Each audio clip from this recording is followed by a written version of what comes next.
Hey, welcome to Unperturbed, the podcast where high-achieving Black women come to take off their strong Black woman cape. You know, the one that keeps them people-pleasing, overgiving, and putting themselves dead last. Yeah, we're not doing that anymore. On Unperturbed, we're empowering you to put you first, unapologetically and boldly, so you can show up for yourself the same way you've been showing up for everyone else. This is where empty vessels get refilled. So look, go ahead and like and subscribe to this channel, share it with your sister friends who are running around with empty cups too, and then come kick it with us inside The Haven, our private Facebook community where we go even deeper. Trust me, you need this space.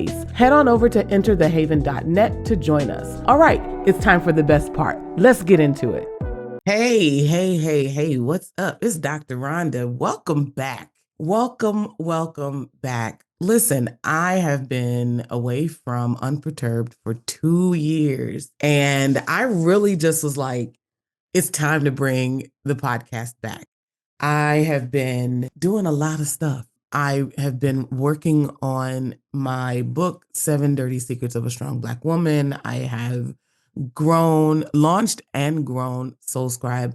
Like, I have just really done a lot of new things since Unperturbed was last recorded. And so I decided that it was really, really important to bring the podcast back, especially after the happenings of the election and the way so many of us Black women were feeling after the election. And as I was writing this book, I realized that there were so many themes in the book and in the original podcast that are so timely now. It just seemed like the perfect time to resurrect the podcast and to try out a new format.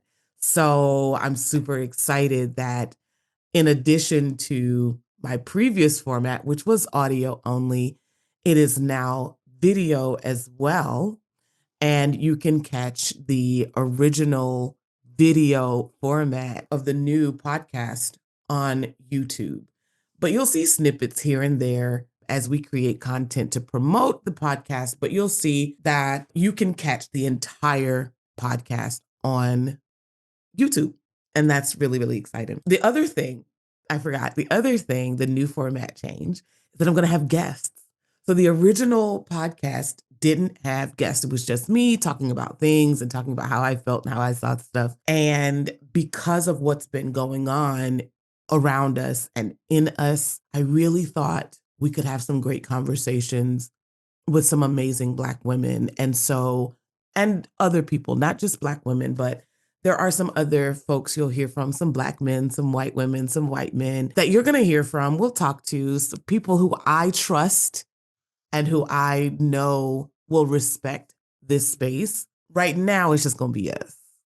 For now, it's just going to be us. But I want us to have the opportunity to have these conversations and to talk about where we go from here. There's so much talk about what we're not going to do anymore, how we have been feeling like we've been showing up for everybody else. And when it came time for everybody else to consider us and to think about us and to have our interest at heart in the same way that they would have their interest at heart, we found that they didn't.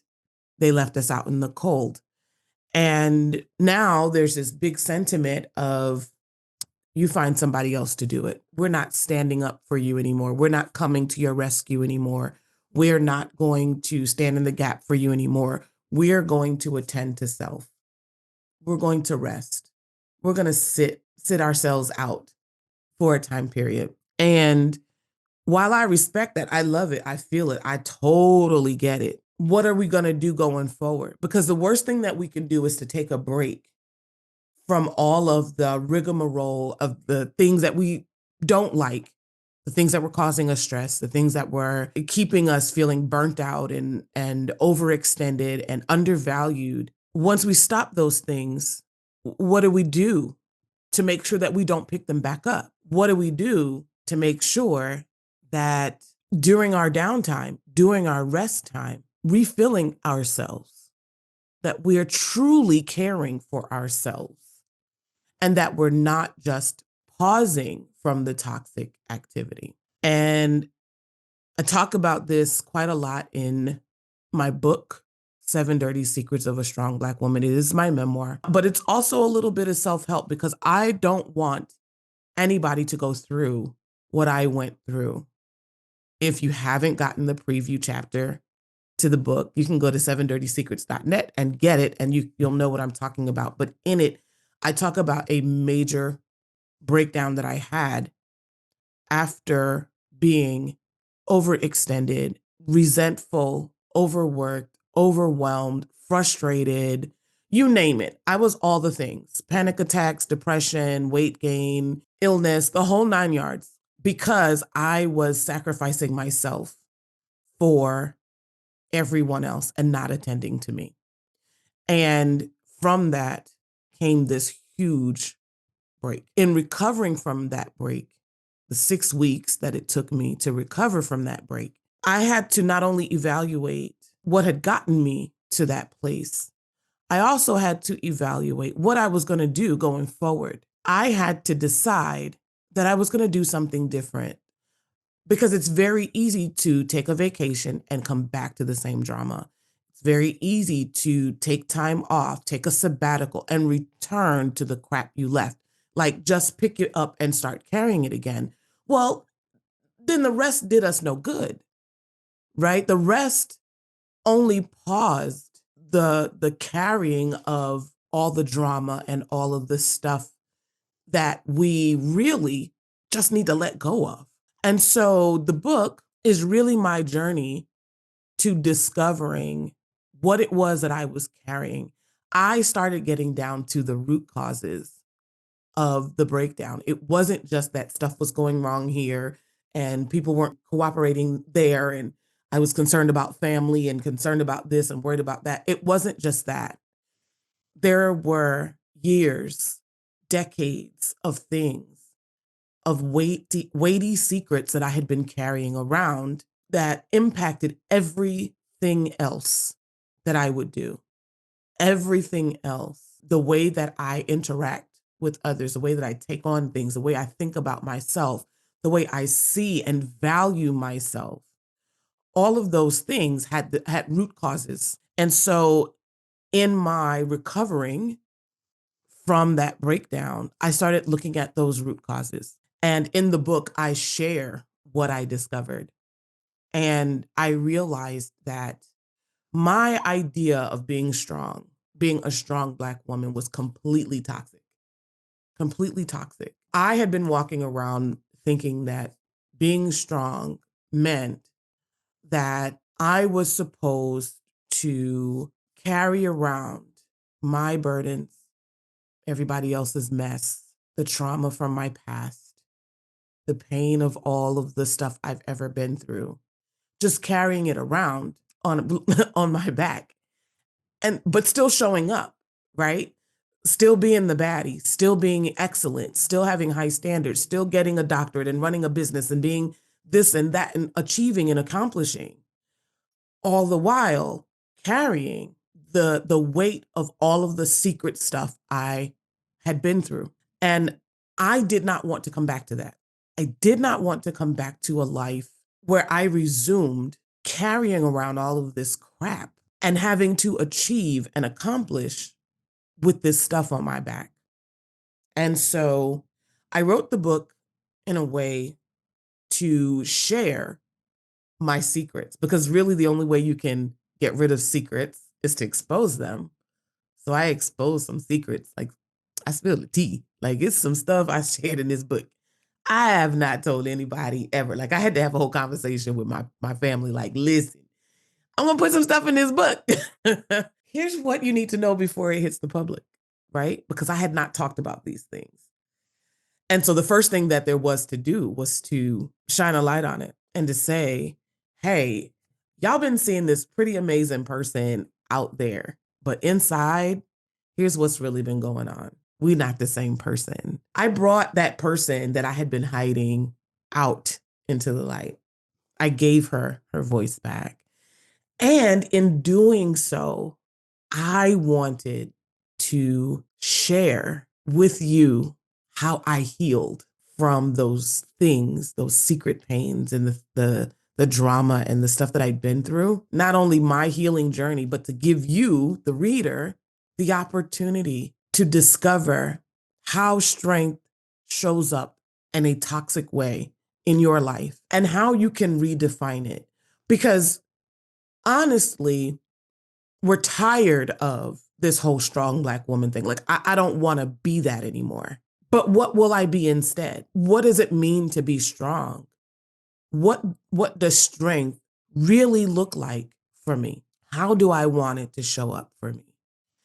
And so I tell it all and I go through it all. And it has been liberating, but it has been so timely. I believe that this book, this podcast, these conversations are going to be what help us all to recover from what we've been through and to go through what is to come. Because the truth of the matter is there's some stuff on the horizon, right? Like there's a song my mama says, there's a storm out over the ocean and it's moving this away. There's some stuff that's coming. If we don't have a clear sense of who we are, what our role should be, what we will do and what we won't do, we will find ourselves back in this supporting role of being everything to everyone, coming up with all the solutions and not being valued, showing up when we need to rest, not just that we'd prefer to rest, but when we need to rest. And we will find ourselves back in the situation where we were, where we felt we had to be everybody's savior, that we were going to come through and that people were going to show up for us and return to us what we invest in them, rather than realizing nobody's showing up for us if we don't show up for us first. We teach people how to value us by the way we value ourselves. So if we are kicking ourselves around and kicking our own selves down the street and throwing ourselves up against the wall and we're denting ourselves and scratching ourselves and beating ourselves up and we're cracked and broken, well, then why would someone else pick that up and put it on a shelf and dust it off and go, I honor this. I hold this in high esteem. They're just not. They're going to do to the thing what you did to the thing because they say it's not valuable, right? So if we learn how to value ourselves, then we won't have to worry, or I won't say we won't have to worry. Perhaps we'll worry less about whether or not, or the extent to which people value us, because I don't need your value. I already have it intrinsically inside of myself. I already have it. So I don't need you to assign value to me. I already know that I'm valuable. So these are the kinds of conversations that we're going to have over, I don't know, for a while we're having the podcast, while we're talking through these episodes. I want to have these conversations with my guests. I want to talk about what it means to really be strong. What does that look like? What should that look like for us? So I want you to stay tuned. I want you to subscribe to this channel. I want you to like it. I want you to share it and make sure that every Black woman who you know has been strong for all the wrong reasons, in all the wrong ways, I want you to connect her to this podcast.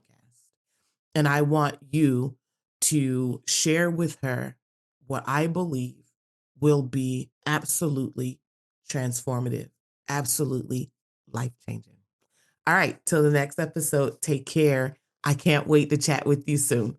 Bye. Hey, thanks for joining me for another powerful conversation. If that hit home for you, don't forget to like, subscribe, and hit that notification bell so you never miss what's coming next. And definitely share this with a sister friend so she can get in on this too.